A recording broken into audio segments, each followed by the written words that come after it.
রথে কি হয়, সব ভগবানরা কোথায় যায়? তোমরা তো সবাই জানো, শুভ রথযাত্রার কয়েকদিন পরেই আসে শুভ উল্টো রথ। জগন্নাথ, সুভদ্রা, বলরাম কয়েকদিনের জন্য না মাসির বাড়ি ঘুরতে যান। উল্টো রথের দিন তারা আবার বাড়িতে গমন করেন। একেই বলে উল্টো রথ। কেমন?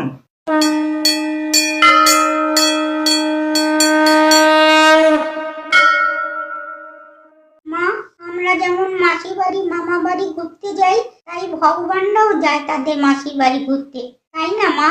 আমরা কি উল্টো রথে যাব না মা? কি বলছিস বোন? উল্টো রথে যাবি তাই মাকে বলছিস? যা ভিড় হয় না, তোকে কে নিয়ে যাবে? দাদা, তুই নিয়ে চল না রথ দেখাতে আমাকে। মা দেখো, বোন আমাকে মেলায় নিয়ে যেতে বলছে। সোজা রথে আমরা বন্ধুরা মিলে গিয়ে কি অবস্থা জানো, কেউ কাউকে খুঁজেই পাচ্ছি না, এত ভিড়। তাই মা বন্ধুরা বলেছে এবার আর উল্টো রথে মেলায় যাব না, যদি রাস্তায় দেখতে পাই রথ সেখানেই দেখে নেব। বোন, মন খারাপ করিস না, তুই এখন খুব ছোট তো, অত ভিড়ে মেলায় ঘুরতে পারবি না। সামনের বার মেলায় নিয়ে যাব, একটু বড় হবি তো তখন নিয়ে যাব, তাই না মা? দাদা তো ঠিক বলেছে তোমাকে। রথ দেখতে পারবো না।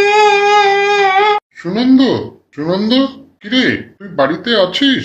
সারাই তো পাচ্ছি না তোর। আরে সমুদ্র যে, আমি তোর আওয়াজই শুনতে পাইনি। আয় আয় ঘরে আয়। কিরে, আজকে কি বিকালে উল্টো রথ দেখতে যাচ্ছিস? যদি তোরা যাস তোরা তোরা যাবি, কিন্তু আমি যাচ্ছি না।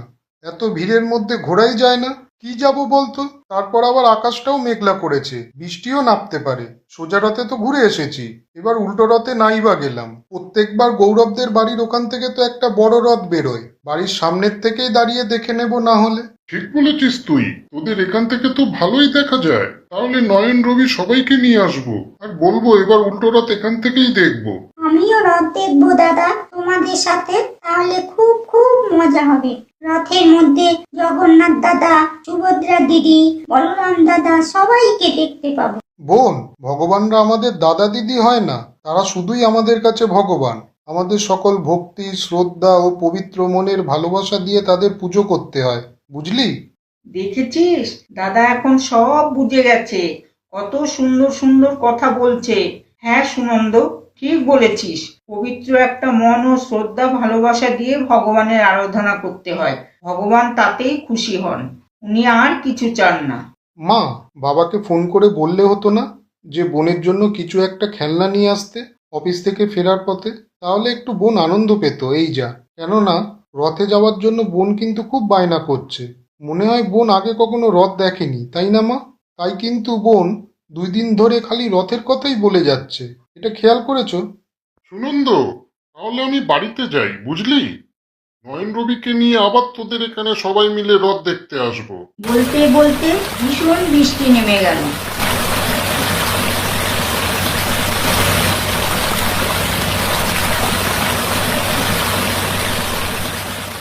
বৃষ্টি দেখে তখন সবার মন খারাপ হয়ে গেল।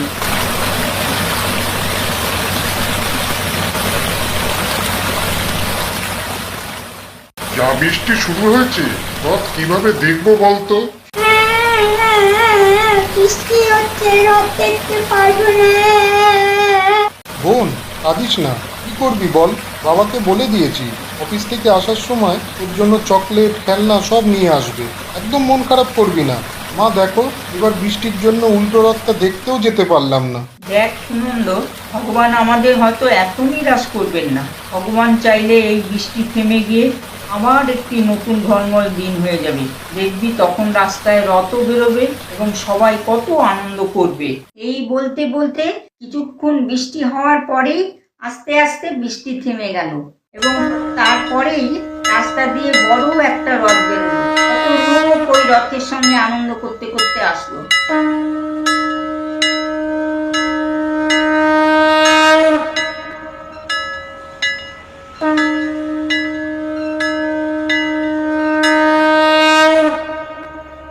মা, বোন, সমর, রথ আসছে।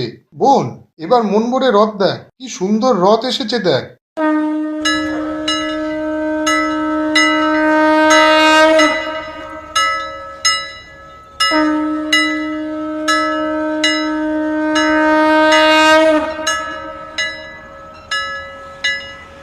মা দেখেছো বোনের কি আনন্দ, দেখো রথ দেখবে বলে।